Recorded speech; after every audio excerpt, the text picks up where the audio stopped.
Welcome, everybody. I'm Chad Benson, the Director of Education for Innovative Fitness. I'll be joined by Cameron Lichtwer on Saturday when we do the live workshop and seminar. This is the lecture portion of the Move Progressions seminar that's happening this Saturday at 9 a.m. at the Personal Trainers Network. That link is in the first slide, which I'm going to go to right away. So let's get right into this. I'm going to walk through these slides, get us through the lecture portions, and set us up for being able to understand what's happening during the practical portion of the workshops that's going to happen Saturday morning.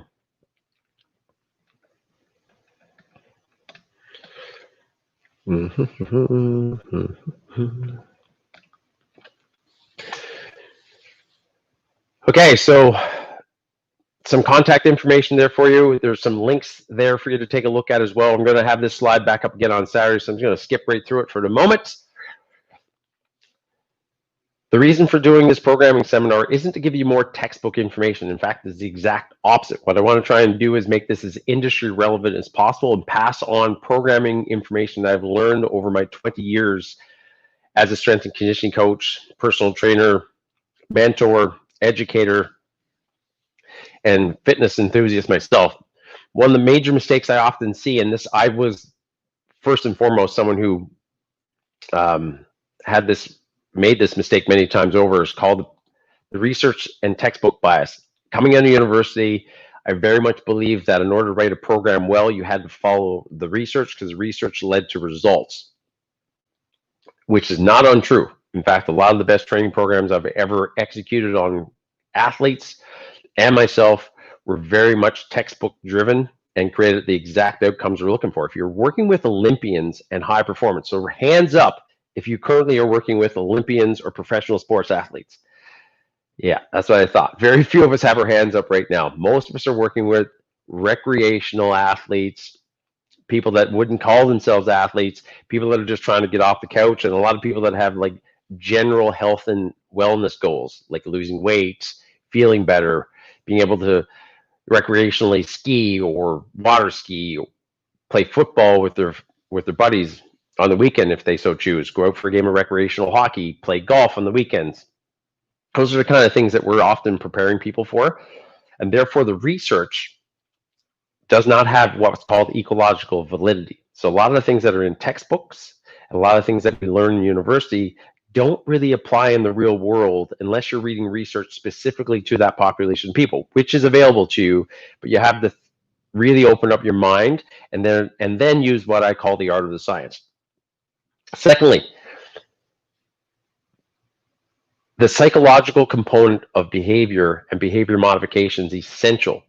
When you write training programs that are textbook in nature, a lot of times you're just running prescription on people, knowing that a certain type of program, like say, for example, 8 to 12 repetitions at 70 to 80% of 1 RM with 30 to 90 seconds of rest, is designed to create hypertrophy, or what we call myofibril disruption.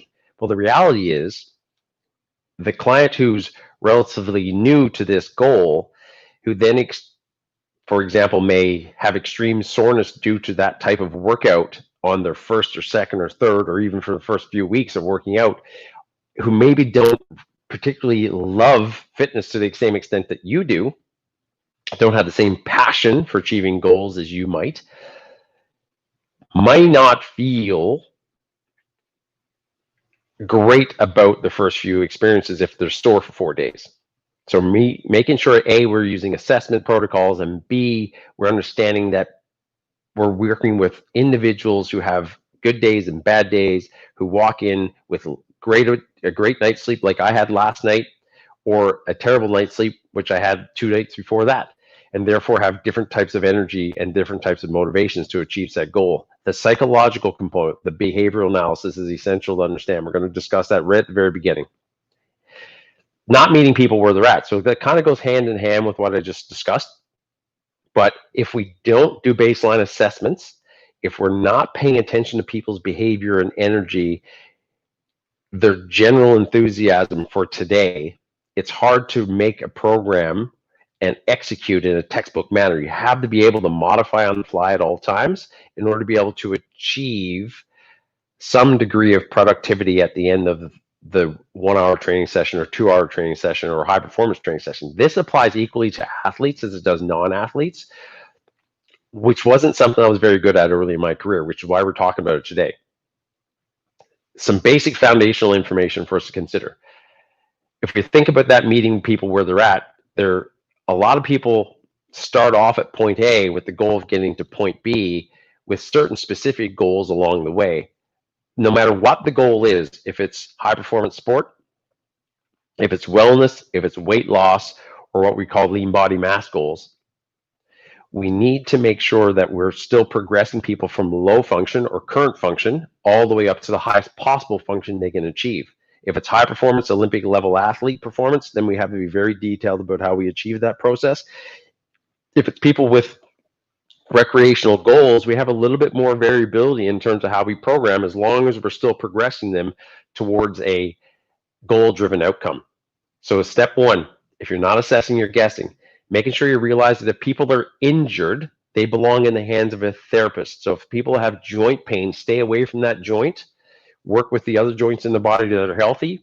Work with movement patterns that are pain-free or within a pain-free range of motion, and otherwise allow the therapy community to do their job and work closely with those guys to help move your client from point A to point C in this case. So the goal is never to work in low function. The goal is to take people from whatever capability they're currently at and then layer capacities over top of it.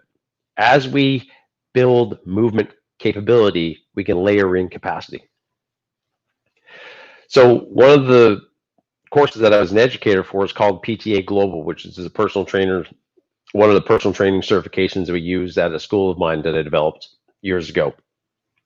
You can look at this table as a very simple way to understand there's different concepts and behavioral methodologies associated with programming. So you're not just running textbook towards wellness, which in and of itself is not really a textbook goal for people.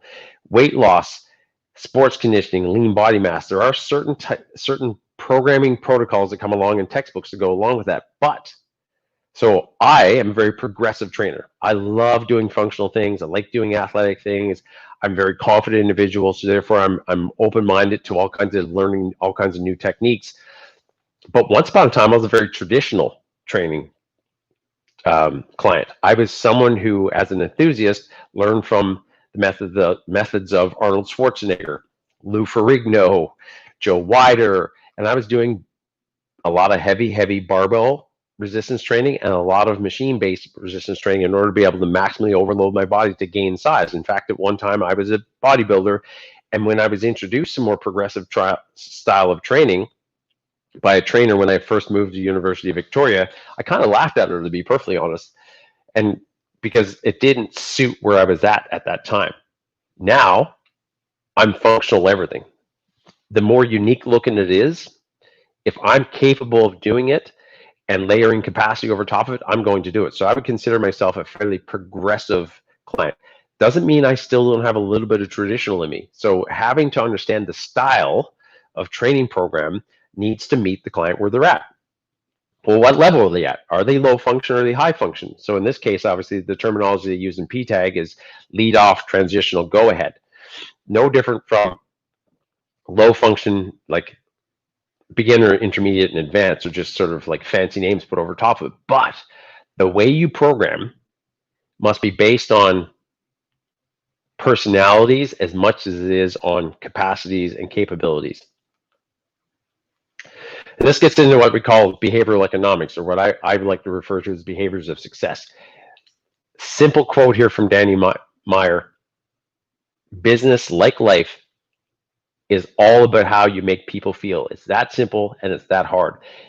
Building a rapport with your client, meeting them, what I call being a bit of a chameleon, finding common ground for you to stand on a daily basis in order to be able to make them feel happy and feel good and feel connected to you, is the most important step you're going to take. It's called a soft skill, not a hard skill. It's essential to realize that that ability to connect with someone and to make them feel good about themselves possibly through common ground, or possibly through just listening really well, being empathetic, is essential to your success if you want long-term behavior change. And long-term behavior change leads to success due to persistence and really well put together programs. Engagement. So if you want someone to engage and behave in a way that you believe will help achieve the goals that they're looking to achieve, you need to focus on two things. There's a technical aspect that makes sure that someone's able to safely and effectively achieve the goals that you've set and they've decided that they want themselves. And there's a non-technical soft skills, and that comes out that service. Technical and non-technical skills ends up being high-level customer service, and high-level customer service keeps retention. Retention allows you to stay with the client long enough to achieve the goal. It's just that simple. So I've got a quote I developed. The best training program in the world is useless if it's not being followed. So I wrote a lot of really good training programs in the early portion of my career. A lot of times losing clients along the way, not because the program, if the client followed it, would not help them achieve their goals and possibly give them success in whatever desired physical outcome they were looking for, often in my case being sport, but because I didn't care if I was likable. In fact, my likability was way down my list. It was Coach Benson. In fact, at one point, you could quote me in saying, I mean, by one, I mean, I've said it a dozen times. I told my clients, if you're sending me a Christmas card, I'm not doing my job. When now I think it's the exact opposite. If you're not sending me a Christmas card, I've not done my job. Meaning I'm expecting you to want to send me a card because we have such a great relationship with one another. Now, we're not here to talk about relationships per se. I just want you to understand how important it is.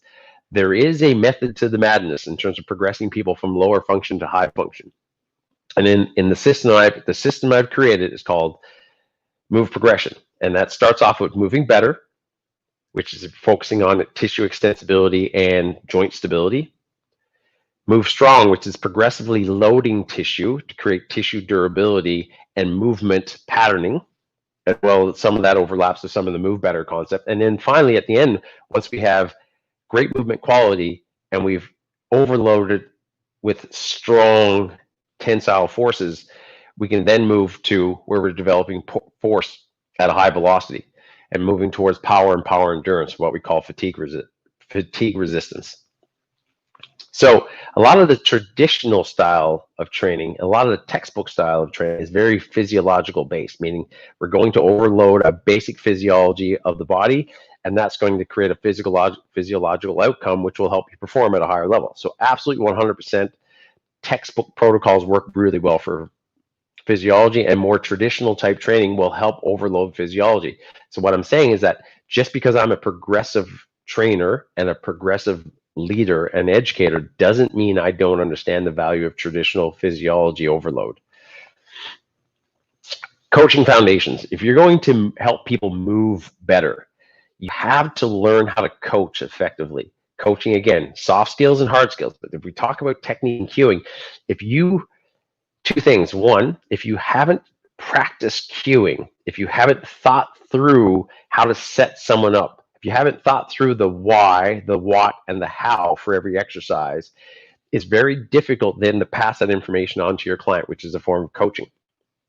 Once you have actually passed on the information, whether or not that client can assimilate the information will then come down to whether or not more cueing is required, what type of cueing is required, when to offer the cues, which again is more that art of the science. And there's some science, obviously, of communication built into some of this as well. Second part, vigilance and energy. It's essential you keep your eyes on the prize. Your client is paying you to be there with them. So make sure you're focusing on what they're doing and the key technical aspects of the movement patterns that you believe will set them up for future success in terms of progressing with capacity over top of ability. Energy. Always have enthusiasm. Sitting down on the job, being distracted by your cell phones, in general worried about what's going on around you and how you look inside that environment aren't things that are going to help you work with your client and build a relationship with your client. Although there's lots of different ways to have success, it's essential to keep your eyes on the prize and put all your energy into your client. They're there, they're paying you. Absolutely give them everything you have for that time period that is associated, allotted to your payment schedule with them.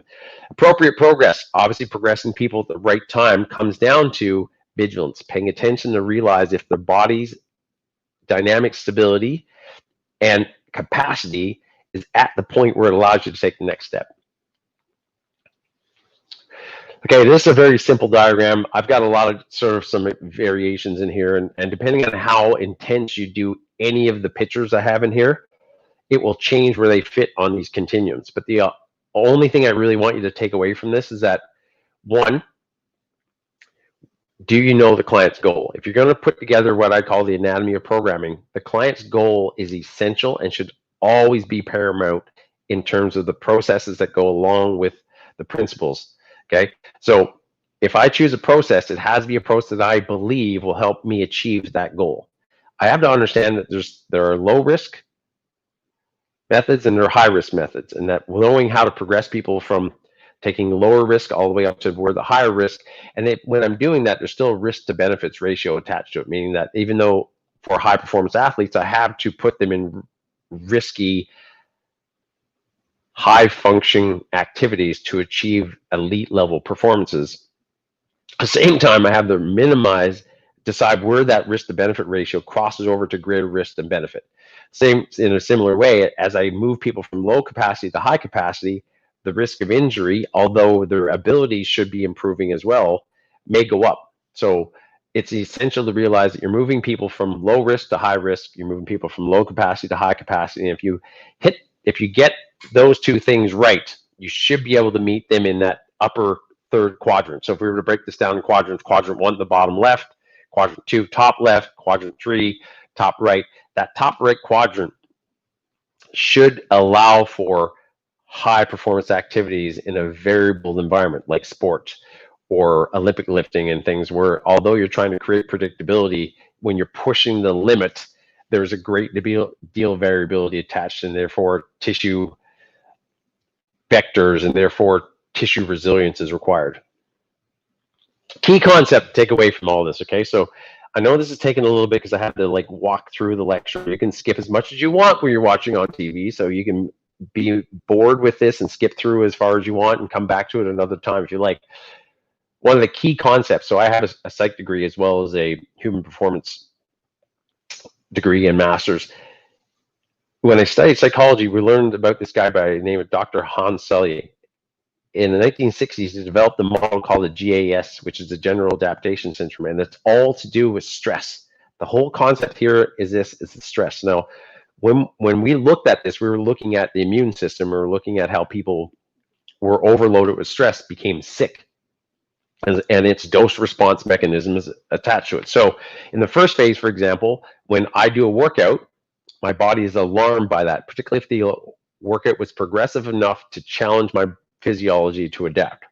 If that's the case, then the body's going to go through an alarm reaction because there will be some damage. There will be some form of physiological, anatomical damage attached to my body, and as a result, the body's going to go through an alarm reaction, which is going to lead to increased blood flow, circulation, various forms of immunoresponse mechanisms inside the body in order to help repair the tissue that or hormonal outputs that need to be replenished.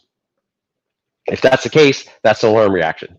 All good. The body should return itself back to homeostasis, and it's slightly resistant.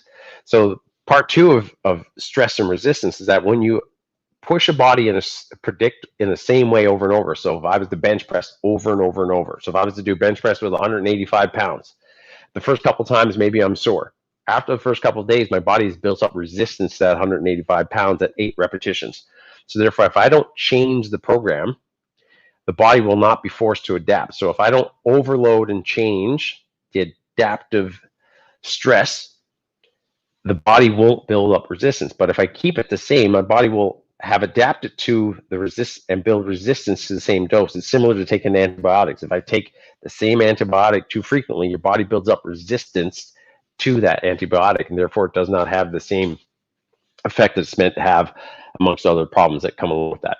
Phase 3, if we push the adaptive process too much, too frequently, with too much variation and with too much damage on a daily basis, eventually the body's restoration processes associated with the hypothalamus and the adrenal glands, the hormonal axes that are attached to all those things. The result of it is what's called exhaustion. So if the body becomes exhausted, it is no longer adapting in a meaningful way.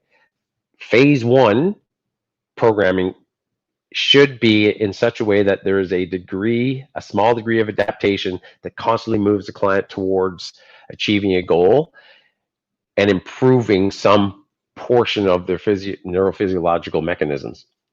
If we get into phase three situations, instead of people gaining, they're going to start actually losing. And we start seeing that the body doesn't actually bounce back to its pre-adaptive levels. It in fact starts to decline. And we start to get into what's called wear and tear. And that's where injury, sickness, poor energy, and what's called exhaustion occurs. So the whole idea about how to vary these in a programming situation is called periodization. The reality is, periodization is just a form of program progressive overload and deloading. So we're loading and deloading the body in ways that allow it to adapt successfully. So at the end of the day, what are we doing? We're creating stress, but we're also managing stress. And that's what programming is all about. And that's sort of the art of the science.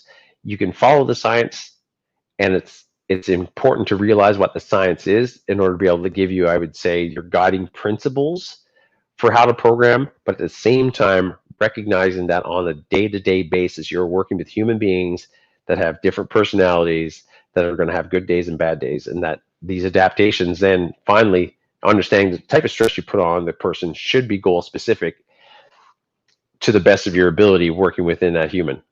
Progressive overload. So this is a guy by the name of Milo, which or Milos or whatever. I think it's Milo. I think it's Milo actually. Anyway, we learned a lot about this stuff going through university, and he had his calf, and he continued to carry his calf, and that was like, I'm sure this is not one part of this story is actually true, but the idea is very visual and very simple to understand, is that if you were to take a baby and start walking up the gross grind, and you continue to walk up the gross grind all the way through adulthood, you would be a very strong individual through small progressive overload and putting the tissue under greater stress. So progressive overload, simple principle. You can add weight in this case. You can add vector variability by moving the weight further away from the body, for example. So you take the load further away from the body and change its weight's characteristics. You could add more gravity if you could somehow find a new planet to work on. And all those things will then create these progressive tissue overload situations. So weight, rest, shortening the rest interval, adding repetitions, total volume of work, so the number of sets you do, the number of exercises you do, etc., can all be ways to adapt. There's like 16 different variables that you can manipulate on a day-to-day basis from a physiological perspective. Some of the key training variables. So again, if we're going to try and move from low capacity to high capacity, the key ones, I'm just going to look at the arrow right now. We'll leave that slide there. You guys can read through that another day.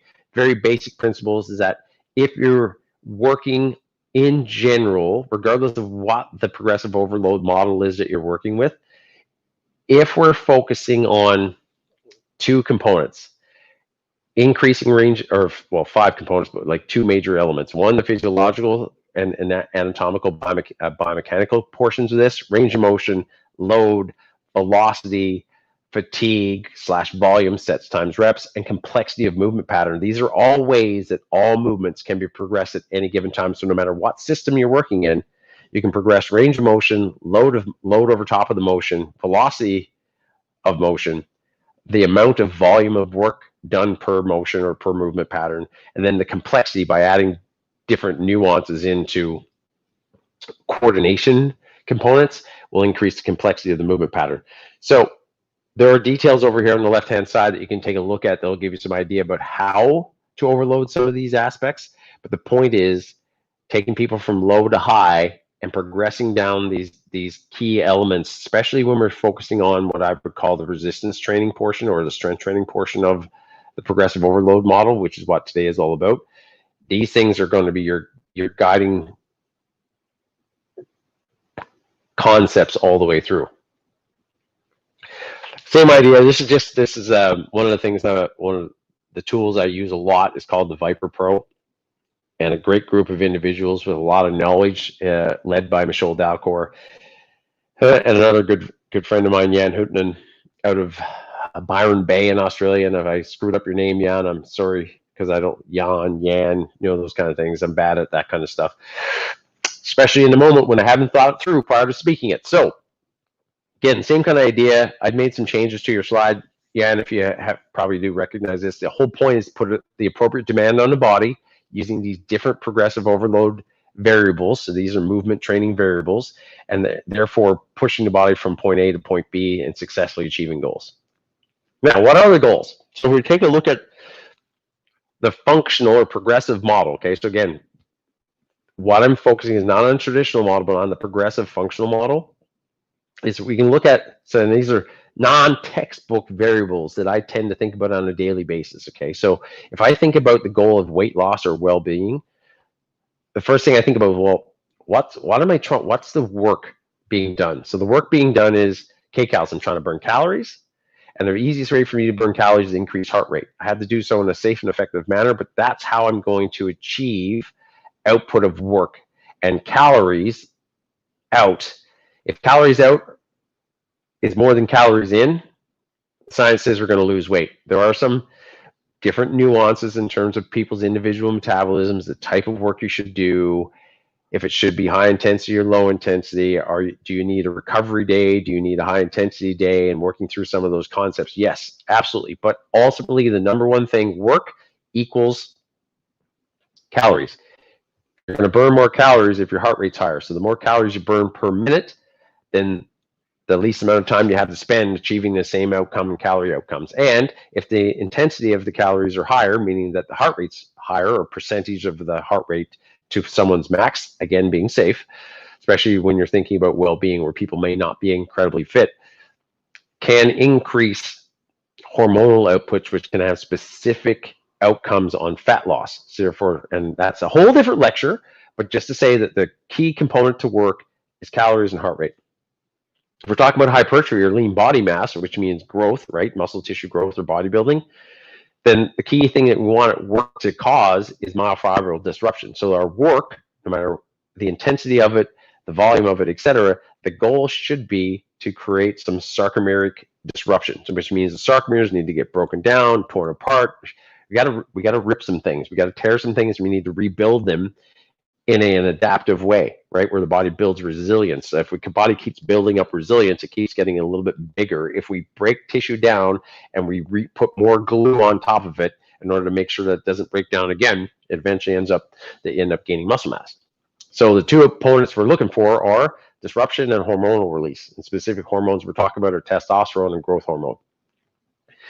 If we're looking at max strength in terms of like what's the work designed to cause, it's designed to cause multiple focuses, but a lot of it's at the motor end of things or the neurological. So it's very much what we call neurological adaptations. So motor unit synchronization, motor unit recruitment, making sure that we're recruiting as many fibers as possible.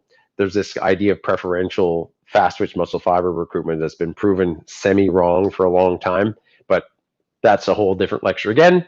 And or building up the coordination between muscles, what we would refer to as synergistic muscle activation or co-contraction, making sure all the muscles around the joint are able to stabilize the joint and generate a force in a reciprocal kind of manner in some cases, and in a co-contraction kind of manner in other cases. So it's essential to realize that muscles have to work in a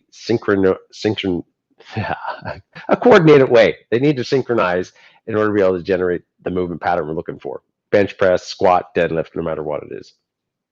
And then if we're looking at sports, oftentimes, and this is not always the case, but if we're looking at sports, because there's a combination of fine and gross motor skill activation here required for athleticism, is that oftentimes we're trying to, from a strength and conditioning or from a fitness perspective, we're trying to increase power, which means 4 times velocity, which means how fast can we cover a certain distance, right, essentially. So different type of techniques will be used that allow us to move weight and or bodies in a relatively fast manner. Okay, so if we look at now, if we take that and we go a little bit further, we go daily training, full body, steady state. So what is the daily training template look like? So, well, for the most part, if it's well-being and weight loss, depending on how many days a week they're training, the ultimate goal is to get more muscles working at the same time. More muscles equal more heart rate, right? Still got to have the appropriate load. You still got to have the appropriate intensity to drive that. But more muscle means more work equals more heart rate. So we follow back up the chart. When we're working on hypertrophy or lean body mass, because we are damaging the muscle and the joints and the structures that support both, we need to realize that recovery is required in between workouts. If there's very little muscle specific damage done, like say for example in a full body routine, you may be able to bounce back and do 2 days in a row of full body routines. Not advised, usually it's 1 day on, 1 day off for that type of workout. But if we're into working out 4 to 5 times a week, for example, we have to go into what's called a split routine, which is better for achieving the goals of hypertrophy and maximum strength. And obviously, like the difference between hypertrophy and max strength in this particular case in terms of daily routine, again, oftentimes you're splitting up body parts in hypertrophy, and maximum strength, you're splitting up movement patterns. So it could be something like a squat on 1 day, a deadlift on another, and a bench press on a third day. Although other patterns could be added in, that's a simple sort of breakdown for maximum strength training. Daily routines, we look at sport specific. A lot of it is based on sport, based on how much dry land, so how much conditioning versus how much technical, which means like, you know, being on the pitch or being in the hockey arena, like how much the actual sport is involved. And we're also looking at key ingredients to realize that the training frequency is often high. So often, again, split routines, often very much a lower body, upper body split. Unless the goal is to gain size, then that moves it more back towards hypertrophy. But if the goal is general athleticism, it's either looking at full body routines, upper dominant routines, and lower dominant routines. And then you're also sort of keeping in mind what work to rest intervals are necessary to replicate the specificity of the sports energetics. So what muscles, what movement patterns, and what work to rest interval is commonly seen inside that sport or athletic endeavor to enable them to be progressed in such a way that will set them up for success in their sport. Last but not least in this table, and again, I'm being pretty slow about this, so this is a pretty long lecture, I understand that, but it's essential and great information that I'm paying forward to you guys, so bear with me if you don't mind. Daily and weekly program variation with fat loss and well-being. Now this is, again, controversial because it doesn't follow the textbook guidance for programming. You should have a great deal of variation.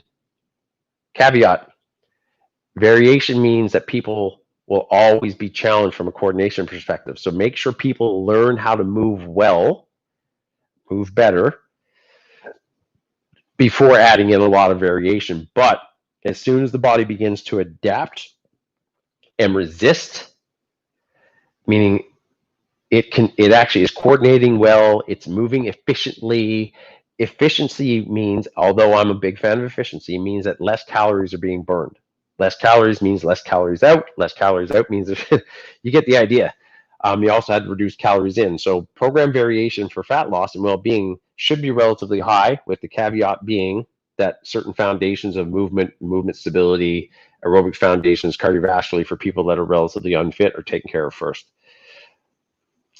And then we walk ourselves from left to right. And daily, right, in hypertrophy, you're going to mix it up. Reactivity is low, which means that there's not a lot of like vector variability. You want to be able to take a certain piece of tissue, put it under a great deal of tension, break it down slightly, and have it rebuild itself. Same thing goes for maximum strength, because you're trying to overload a specific multi-joint movement pattern with the goal of creating very specific tendon and muscular tensions in order to be able to achieve often a very few strength and very few patterns. So maximum strength training, again, relatively low program variation. Although you're undulating and mixing the periodization models around, you're not changing up the movement patterns. You're not changing the vectors. You're not making it so that it's like the adaptability to life and sport is super high, or to life and sport is super high necessarily at this point. Not to say it's not to be kept in mind. And then obviously for sport specific, the programming variation mixes. You have low intensity days and high intensity days. You can do the exact same thing for maximum strength oftentimes too. Depends on the experience of the client. So if the client is really experienced with max strength training, the undulating periodization models where there's high intensity days and low intensity days inside the same week is essential and can be very effective. When it comes to sports specific, undulating model works really well, particularly when it's in combination with sports training and what we call technical training. So we often have the mixed high intensity and low intensity days. Some days are a little bit more technical, some days are a little bit a higher intensity, and the reactivity, the vector variability is very high, because oftentimes in sport and life, you're actually reacting to what's happening around you, and therefore your tissue can't be built to move in one specific way all the time. Otherwise, you're going to be at greater risk of injury while performing in those particular endeavors. Okay, so again, two different methods, right? And no matter what, you always have to keep in mind if the client's a little bit more traditional, which is going to overload the physiology. And there are times when you just straight up, from an athlete's perspective, I'm straight up going to overload your physiology. And therefore, certain types of more traditional type training are going to help do that. You know, when I put a hockey player on a bike and I have them drill out specific work to rest intervals at specific wattages, it's designed entirely to make the legs work in a certain way, recover in a certain way, and have the physiological adaptations come along with that. Okay. Whoo! Okay, so there you go. So that's part one. We're going to get through this. Next stuff, I'm going to move relatively quickly because it's just going to be more philosophical in nature, real fast. So when I build, so for example, I'm in the middle of putting together what's called IF1 for innovative fitness. We're going to have an online program building platform that hopefully one day will be made available to trainers outside the organization as well. And by hopefully, I'm confident that will be the case. But initially, we're going to start beta testing internally and make sure that we utilize these systems for our own clients, and therefore also work the kinks out of the system through pathways where we have controlled communication, etc. Anyway, blah, blah, blah. More importantly, there are principles, there are processes, and there are methods, okay? So in terms of the principles, and that all of this is what we call a system, okay? So this is a system of programming. The system means we've decided the 3 phases of training are going to be preparation, performance, and recovery. So that's the phase of a training cycle. Also could be like mesocycles as well as microcycles. So, but in terms of like the day-to-day training, when you go to build a training program, like, okay, what I'm going to do to prepare my client, what performance aspects am I going to challenge, and what am I going to do for recovery so that they're ready to go for the next day and not at risk of injury going forward. Inside of that daily training template, we have things like, well, the client experience needs to involve assessment, warm-up, power, strength, cardiovascular conditioning, and cool down. And then going further to that, other processes that go along, so I'm just going to back that bus up a little bit, is that when we're in strength training, for example, is it going to be a functional strength training? Is it going to be body part strength training? Is it going to be powerlifting? So again, looking at that sort of idea of like certain goals have certain types of methodologies or processes that go along with them. And at the end of the day, if it's strength training and it's functional, because this again focuses on functional, when I build the program, this is exactly what goes into the training program. That doesn't mean there's not nuances and variances of these things, but I'm going to have a bridge, I'm going to have a side plank, I'm going to have a plank / a crawl, I'm going to hinge. In this case, I've attached a hinge to the squat and a deadlift. I'm going to have a split squat, I'm going to have a chop and a lift. I'm going to have a push, which is horizontal, and a press, which is vertical. I'm going to have a pull, which is vertical, and a row, which is horizontal in nature. So those cover off all the major muscles in the body, but through a movement-based program. So it's movement, not muscle. So again, my system is movement, not muscle, and that's a principle. So the principle of movement, not muscle, guides this entire system of training. And why is this important to understand? A lot of us choose methods. We choose the exercises, and then we slot the program around the exercises that we want to do. To some degree, that's totally fine. If a client likes a certain exercise, that exercise goes in the program, as long as it's the upper body day and the client says, I love bench press, even though like bench press might not be my goal, and I'm always doing a risk to benefits ratio analysis on that. Like if bench press puts my client at risk because of the way biomechanics of the shoulder and scap and the glenohumeral joint is, I'm going to therefore educate the client to say, hey, listen, I know you love bench press. How about we do this variation of bench press until we're able to get you back under the bar safely. Because my number one priority is to make sure you're able to be safely achieve the goals you're looking for, doing the things that you like doing. However, understand the difference between methods and principles and processes, okay? So as to methods, and this is a quote by Ralph Waldo Emerson, as to methods, there may be a million and then some, but principles are few. The man who grasps principles can successfully select his own methods. This is a really important quote to understand. Have a principle. Your principles are your whys. Like, why am I doing this, right? When I prepare people, right, when the preparation phases, I think through things like setting them up for success. I think like building from the inside out. I think about things like proximal stability lead to distal mobility and strength. These are principles that are in the back of my head. So understanding that will help you drive your methods later on in the process of picking programming and picking exercises. So if we walk through, okay, so this is, we're going to cover this off in lecture or in the actual workshops. I'm going to do this really quickly so we can finish this up in the next 5 to 10 minutes. In the Move Better progression, the principles, the processes, the methods, the why, the what, and the how. So when I choose an exercise, okay, so I'm thinking through the lens of what are the principles that drive Move Better? What are the processes that are going to help me achieve those principles? And then what are the methods that go along with those processes, okay? I'm also saying to myself, when I choose a method or process, there's a why. I have to be able to answer the why, and the why is often the principle. So if I look at the method portion of this, right, I'm going to look at, so I'm going to walk this up. So if we look through this, okay, the principles: prepare to perform, setting up for success, movement, not muscle, extensibility drives stability. So tissue extensibility or flexibility drives stability. So I have to have extensibility in my hamstrings, for example, straight leg raise, or my shoulder mobility assessment. And if I don't have that tissue extensibility, although stability is a factor of how much range of motion, or what we call active range of motion, I have, it's essential to realize that the tissues need to be able to move through the range of motion. And then I also have to have an idea that the joint is actually has proximal stability first. So if the joint is stable, I can therefore generate force to its distal or further away from itself. Circulation creates activation. So another thing I keep in mind is that, what do I need to do in my warm-up in order to be able to generate blood flow inside the body, right? And these are some basic principles, but these are concepts that are in my head at all times when I start to choose my processes, right? Core activation, myofascial compression, various forms of stretching, dynamic postural stability, aerobic base training. These are all processes, okay? So they're processes are a step in the direction of the method, and then each of the methods should line up to, well, if my goal is to activate my core or stabilize my spinal segment, say, for example, right? The process I'm going to use to stabilize my spinal segment is going to be core activation. I'm going to move you through these methods. So functional movement assessment, for example, functional movement screen. I might take you through yoga, and it could be a specific type of yoga if we start getting a little bit more specific, okay? I'm going to do corrective exercises. These are all methods. Now, that even though they're a process, a corrective exercise could also be considered a process.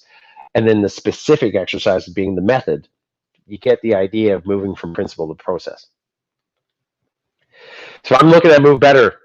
This is just up here as a chart. There are a lot of things to consider, okay? I want to be able to create myofascial glide, right? So the glide MG, I can do that I can do it post, I can do it standalone. But if my goal is create mobility and balance flexibility, I'm going to slide some of these methods into some portion of the post, and workout section of or standalone as homework.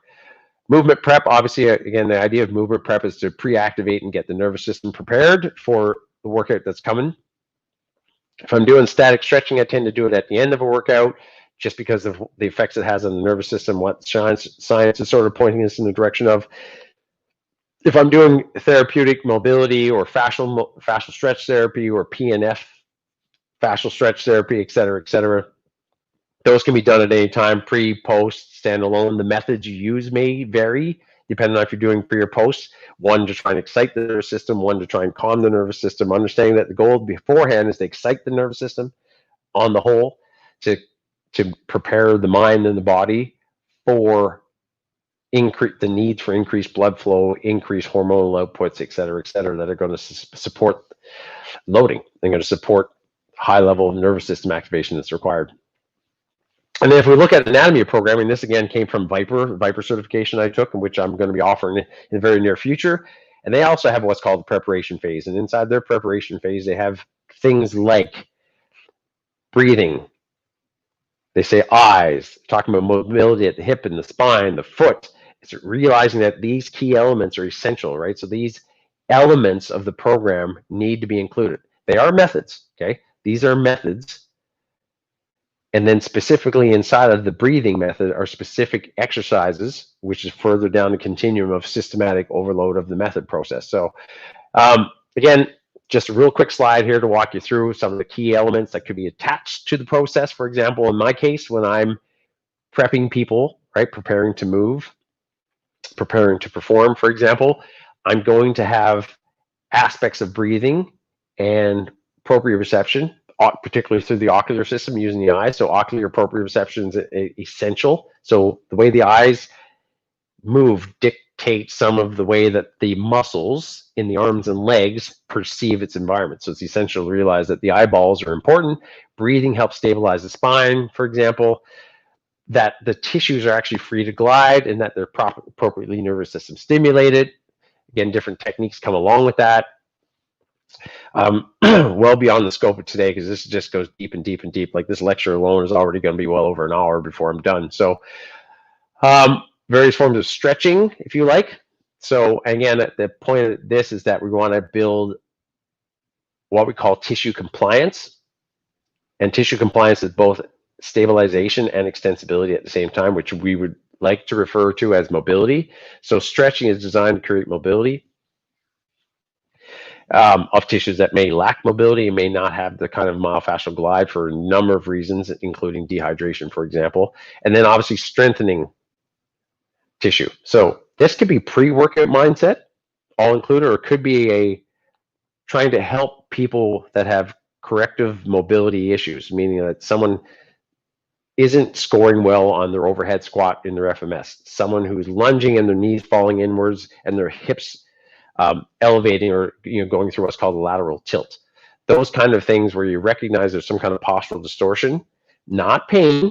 Pain and injury equals therapy, but where you see biomechanical issues inside the body, you can apply these processes to try and help the biomechanics, or what we would call their movement capability.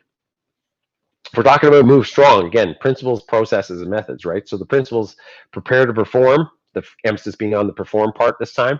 Build resistance for life, sport, and fitness. So tissue resilience is essential. We have to overload tissue in a way that's progressive in nature to make sure that it's resilient against reactive loads that sometimes occur. So loading is essential here. Again, training movement and muscle. So if your goal, depending on where the goal is on the continuum of hypertrophy to sports performance, for example, you may rely more on movement in one of those or more on muscle if it's hypertrophy based stuff. Building capacity over top of capability. So meaning, like, first step is to make sure people are moving well. Okay, have them move well no matter how much load.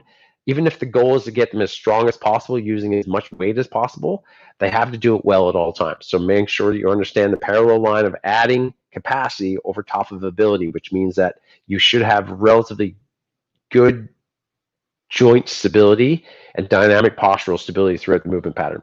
Variable vector loading. So again, in my case, because we're talking about the functional and what we call the progressive model, having not just linear loading, but on non-linear loading as well, which is, let's call it the farm strength if we're talking through the Viper lens, and or what I would call transfer to life and sport.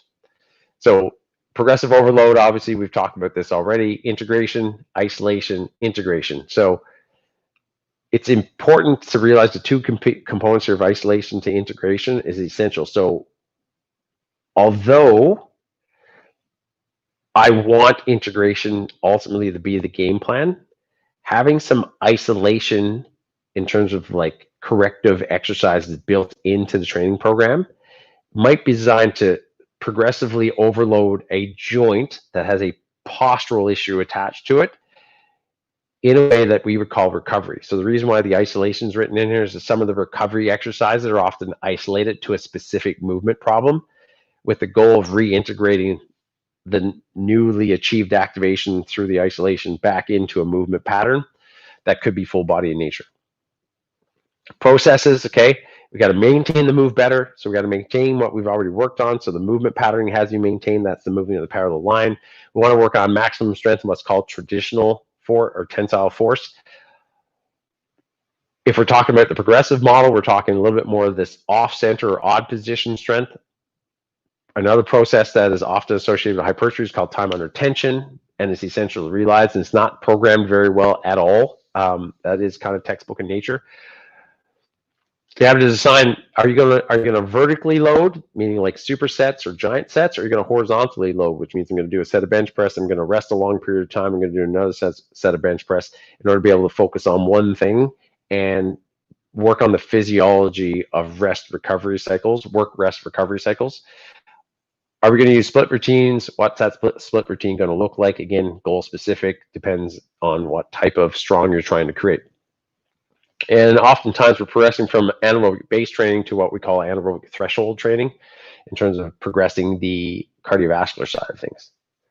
Methods, things like, are you powerlifting? Are you bodybuilding? If you are bodybuilding, you're using dumbbells or you're using machines. So again, you can also, some of your methods choices are based on the type of equipment you use, not just the type of exercises that you do.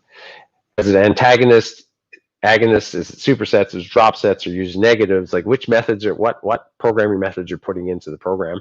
If it's more of a progressive model, like dead shifting, which is a concept that Viper's made popular, which I really love. It means basically picking up a weight from a dead position, meaning like a deadlift. You get down, you pick up a big weight from the floor, or are you shifting the weight? So am I picking up a weight that's off center to my right, but still picking it up and shifting it over into another location, which is more of a dead shift versus a dead lift, which is more traditionally in the sagittal plane. All I want to do in this slide is sort of for you guys to reflect on, again, go back to it and take a look at it, is that you are progressing people from low to high. So simple examples of progressing people from low to high when it comes to functional model, not the traditional model, and the difference between a new versus an experienced, or someone who's lead off or go ahead. If you look back on the PTAG programming variables, you start off with a lower number of sets and move towards a higher number of sets. You start off with a lower number of reps, you move towards a higher number of reps, okay? I generally use lower repetitions initially and lower total time of work so that people are able to build good movement ability before we layer in the capacities, which are more that right-hand side of things, okay? So keep it all in mind. These are all the same kind of ideas. I think the one that's not on here is complexity. Obviously, start with relatively non-complex movement patterns, and you can start adding in, you can layer movement pattern 2 over top of movement pattern 1. So like, for example, just learning how to squat. Squat before you learn how to do a squat press. Learn how to squat before you learn how to do a clean. You know, it's essential to realize that the foundational movement patterns have to be nailed down before you put 2 movement patterns together, for example. And the patterns that I'm going to train are the exact same ones I had listed previously, and that's literally what the training program looks like. And if you look at the C, U, and the L, it means core, upper, and lower, which means that everything is involved. So lower and core, hinge and squat, lower split squat, not that the core is not involved, obviously, but the L's mean lower dominant, the U's mean upper dominant, and the C, in this case, I don't have a specific C because the only thing that's C specific in this case would be isolation. And in my mind, the chop and the lift are the closest thing, but that's truly not the case. They're definitely upper and core. Move athletically. So a couple key concepts: move effortlessly, which gets into the whole idea of efficiency. Athleticism for life, sport, and fitness. So I believe everyone is an athlete and should train athletically. The processes that come along with that could be things like SAQ, or what we call first step quickness and change of direction. Speed, agility, quickness would be some of the programming processes I would include. Maintain the move better and the move strong. So like, we've progressed from point A to point B, and now we're in point C, but point A and B need to be maintained. Otherwise, the racehorse gets too far ahead, right? We always have to be moving, particularly the move better. The tissue extensibility and stability has to move in parallel. Also, if we're going to continue to generate the most possible velocity of movement, force is a huge component of power. So if we're not maintaining the strength gains we made in the second phase of the move strong phase, we're going to start to actually decrease power overall as opposed to, so if we maintain the first two steps, then the third step should be able to progress nicely and efficiently. You're going to challenge fatigue, and you're going to perform what's called loaded movement training, which is another sort of concept that the Viper and the inventors of Viper have brought forward as a method to talk about this off-center vector variability loading that comes along with moving a load from one position to another and not always in a straight line. Some of the methods might include plyometrics. If we're talking about SAQ, for example, speed, agility, quickness, you might have plyometrics, you might have sprint training, you might have ladder and hurdle drills, you might have Olympic lifting, you might do anaerobic intervals, and can be done on a number of different pieces of equipment in order to be able to do that. We can get into equipment specifics and movement specifics, like throwing, jumping, using medicine balls versus using barbells, that type of stuff. So those are specific methods. Last but not least, okay, so the concept of loaded movement training, there's a system of movement. It's a philosophy of movement. Loaded movement training is a philosophy, which means it's a principle. So the principle is loaded movement training. Some of the processes and methods that come along with that include carrying, dragging, tilting, lifting, shifting. The Viper Pro, which is